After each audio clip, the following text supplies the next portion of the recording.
Assalamualaikum warahmatullahi wabarakatuh. Halo sahabat Sejuta Kisah. Semoga Anda masih selalu setia bersama kami, channel Sejuta Kisah yang setiap hari selalu menghibur Anda dengan sajian cerita-cerita misteri menarik, seperti kisah nyata berikut ini yang sudah kami siapkan untuk Anda, berjudul Teror Warisan. Sudah setahun lebih kebun mendiang Pak Usman terbengkalai. Rumput liar pun banyak yang tumbuh di kebun tersebut. Semasa hidupnya, Pak Usman sangat rajin membersihkan kebun itu, sampai-sampai kebun jati tersebut nampak seperti tempat wisata karena saking bersihnya. Bahkan daun-daun kering yang jatuh di bawahnya selalu disapu dan dibakar olehnya. Namun petaka terjadi setahun yang lalu. Pak Usman yang terlihat begitu sehat, tiba-tiba jatuh sakit karena COVID-19 dan kemudian dinyatakan meninggal seminggu setelahnya menyusul istrinya yang sudah mendahulunya. Semenjak kejadian itu, kehidupan keluarga besarnya berubah. Rumah yang dulunya ramai dikunjungi cucu-cucunya sekarang terlihat sunyi. Tinggal putra bungsunya bernama Ratmo bersama keluarga kecilnya. Pak Usman memiliki 2 orang putra yang semuanya sudah berkeluarga. Putra pertama yang bernama Rano tinggal tidak jauh dari rumah orang tuanya. Sebelum meninggal, Pak Usman berwasiat kepada Ratmo selaku pewarisnya agar tidak menanam selain pohon jati di kebun tersebut. Sedangkan Rano mendapat bagiannya sendiri berupa sawah di dusun sebelah. Sepeninggal orang tuanya, usaha yang ditekuni Ratmo mengalami penurunan. Semua itu karena dampak adanya pandemi yang melanda seluruh negeri. Akibatnya banyak masyarakat yang menjaga pengeluarannya. Permasalahan itu membuat Ratmo sulit menemukan jalan keluarnya. Saat permasalahan tak kunjung terselesaikan, datanglah rekannya yang bernama Somet. Rekannya itu dikenal sebagai juragan kayu terpandang di kampungnya. "Gimana Kang? Kayu jatinya mau dijual nggak?" tanya Somet dengan nada bercanda. Mendengar pertanyaan itu, Ratmo berpikir sejenak. Ia baru ingat ternyata memiliki kebun jati warisan mendiang ayahnya. Pikirannya sedikit tenang dengan pertanyaan rekannya. "Sepertinya ini jalan terbaik dari semua permasalahan ekonomi yang sedang kuhadapi," pikirnya dalam hati. Namun di sisi lain, Ratmo sudah berjanji dengan dirinya sendiri untuk tidak menjual pohon jati tersebut. Kayu jati itu rencananya diperuntukkan untuk masa depan anaknya.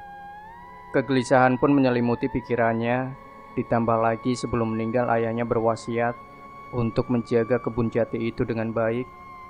Untuk menutupi kebimbangannya, Ratmo bertanya balik kepada rekannya. "Emang berani berapa, Met?" tanya Ratmo penasaran. "Mintamu berapa, Kang? Tak bayari kontan kalau cocok." Seketika Ratmo tergiur dengan jawaban rekannya. Ratmo mulai lupa daratan. Hatinya makin menggebu untuk segera menyampaikan nominal rupiah yang diinginkan. Wasiat dari ayahnya terlupakan begitu saja. 60 juta gimana? Tanya Ratmo sambil tersenyum. Tanpa disangka Somet mengiyakan permintaan Ratmo. Beberapa saat kemudian, Somet pamit pulang untuk mengambil uang tersebut.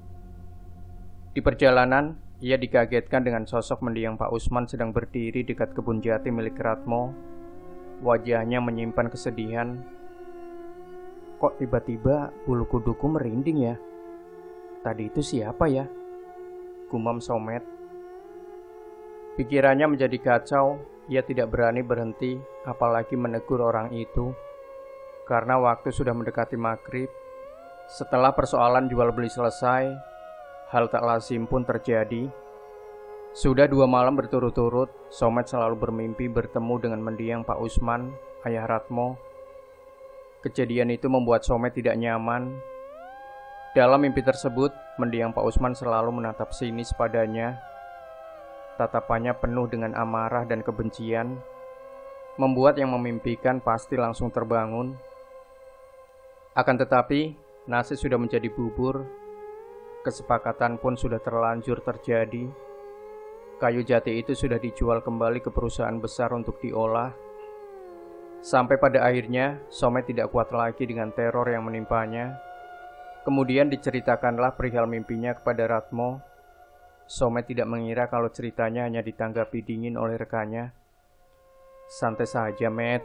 Itu hanya bunga tidur," jawab Ratmo dengan santainya. Sejak saat itu, Somet pun sudah tak lagi bermimpi bertemu mendiang Pak Usman. Sampai pada suatu ketika ia bermimpi lagi. Di mimpi tersebut, mendiang Pak Usman memberikan pesan kepada Somet supaya Ratmo segera menanami kembali pohon jati di lahan itu. Kali ini raut Pak Usman tak seperti di mimpi sebelumnya. Wajahnya lesu seperti memendam nestapa.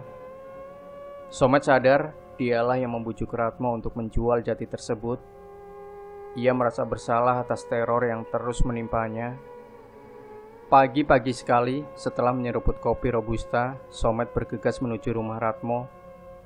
Ternyata di rumah itu Somet tidak menemukan siapa-siapa.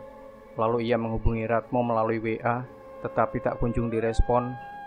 Akhirnya ia memutuskan kembali ke rumahnya dengan melewati kebun mendiang Pak Usman. Saat melewati kebun tersebut, ia dikejutkan dengan keadaan kebun yang sudah digemburkan tanahnya.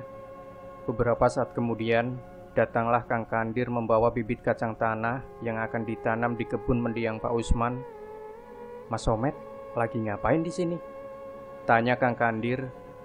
"Lagi nyari Kang Ratmo, Kang," jawab Somet. "Biasanya jam segini mah lagi nganter anaknya ke sekolah," balas Kang Kandir. Perbincangan mereka tidak lama karena Somet ingin segera menyampaikan pesan kepada Ratmo sebelum kebun itu ditanami kacang tanah. Baru saja mau berputar balik untuk meninggalkan kebun, tiba-tiba Ratmo muncul seorang diri. Dia langsung melayangkan pandangannya pada sosok tersebut.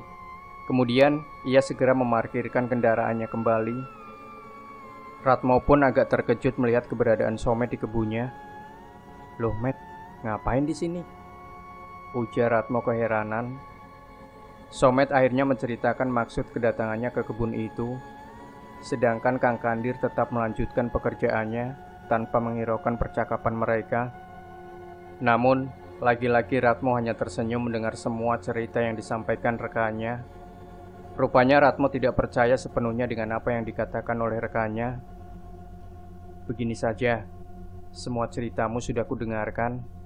Tetapi maaf sekali, sementara waktu lahan ini akan aku tanami kacang tanah dulu. Suatu saat pasti akan kutanami pohon jati kembali," ujarnya. Somet pun pergi meninggalkan Ratmo tanpa mau menoleh. Dalam benaknya yang terpenting pesannya sudah tersampaikan. Menjelang tengah hari, suasana kebun makin sunyi. Saat istirahat siang, para petani memilih pulang ke rumah untuk beristirahat sejenak. Ratmo pun meminta Kang Kandir beristirahat terlebih dahulu sambil menikmati teh hangat. Siang itu angin berhembus dengan sejuknya, membuat siapa saja yang terlena pasti akan diperdaya angin ke alam mimpi. Seperti halnya Kang Kandir. Melihat Kang Kandir ketiduran, Ratmo pun pulang ke rumah sebentar untuk mengambil makan siang. Dalam tidurnya, Kang Kandir malah bermimpi buruk. Ia diminta seseorang untuk segera meninggalkan kebun tersebut. Sontak saja Kang Kandir terbangun, melihat kanan kirinya, ia tidak menemukan siapa-siapa. "Kemana Mas Ratmo? Kok sudah nggak ada orang?" tanyanya dalam hati. Langit tiba-tiba mendung. Tiupan angin mulai mendinginkan suasana sekitar. Sayup-sayup terdengar suara hujan yang makin bergemuruh. Dengan perasaan takut, Kang Kandir bergerak menjauh dari kebun tersebut dengan motornya. Namun, dari arah belakang sayup-sayup terdengar seseorang memanggil namanya. Rasa takutnya makin menjadi-jadi. Kang Kandir pun terus menggeber motornya tanpa mau menengok, apalagi mencari sumber suara itu. Setelah sampai di rumahnya, telepon genggamnya berbunyi. Ternyata ada sebuah pesan dari Ratmo yang menanyakan keberadaannya. Dengan tangan bergetar, Kang Kandir membalas pesan tersebut. kemudian menyampaikan ketidaksanggupannya membantu menanam kacang tanah lagi. Sementara itu Ratmo merasa heran dengan sikap Kang Kandir yang berubah begitu cepat, tanpa memberikan alasan yang jelas mengenai ketidaksanggupannya. Keesokan harinya dengan sisa-sisa tenaganya, Ratmo melanjutkan pekerjaan yang ditinggalkan Kang Kandir. Setelah selesai, Ratmo kembali ke rumah dengan wajah sumringah karena berhasil menyelesaikan pekerjaannya. Waktu terus berlalu, tidak terasa sudah 8 hari yang lalu Ratmo menanam kacang tanah di kebun warisan mendiang ayahnya. Pagi itu dengan kecepatan biasa-biasa saja, Ratmo meluncur dengan motornya untuk sekedar melihat tanamannya. Namun sepertinya tidak ada tanda-tanda kacangnya itu akan tumbuh. Setelah dicek, ternyata kacang tanah tersebut mengalami pembusukan.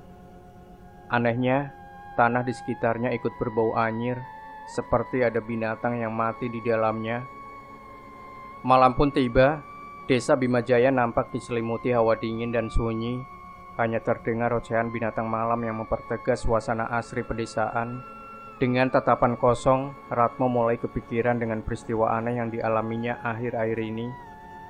Dimulai dari cerita aneh yang disampaikan Somet, sampai pada cerita Kang Kandir yang tiba-tiba tak mau bekerja lagi dengan dirinya. Ratmo pun mulai mengaitkan musibah yang dialaminya dengan peristiwa itu. Namun dalam hati kecilnya, ia ingin melawan rasa penasarannya dan bertekad untuk menanami kembali kacang tanah. Baru saja memikirkan hal itu, tiba-tiba dikagetkan dengan suara seperti benda jatuh yang bersumber dari ruang tamu. Kebetulan saat itu Ratmo sedang mau membaringkan tubuhnya di kamar. Ratmo pun kaget bukan main. Tak ayal, ternyata suara itu berasal dari bingkai foto mendiang ayahnya yang jatuh, lalu menimpa meja kaca di bawahnya. Padahal saat itu hanya dia dan istrinya yang berada di rumah, sedangkan anak semata wayangnya sedang menginap di rumah pakdenya. Peristiwa itu membuat Ratmo dan istrinya tidak bisa tidur semalaman. Keesokan harinya, Ratmo ditemani istrinya berinisiatif berkunjung ke rumah Somet. Istrinya ingin mendengarkan secara langsung cerita tersebut. Selama ini Ratmo tidak pernah menceritakan peristiwa itu kepada istrinya.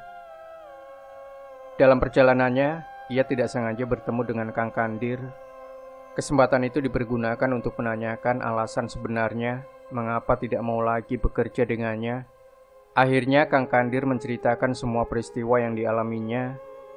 Mendengar cerita itu Ratmo terkejut dan langsung meminta maaf kepada Kang Kandir karena ikut terseret ke dalam lingkaran keserakahannya. Setelah itu Ratmo tetap berkunjung ke rumah Somet. Ia meminta maaf karena ikut terseret dan memohon supaya Somet mau membantunya menanam kembali pohon jati di kebunnya.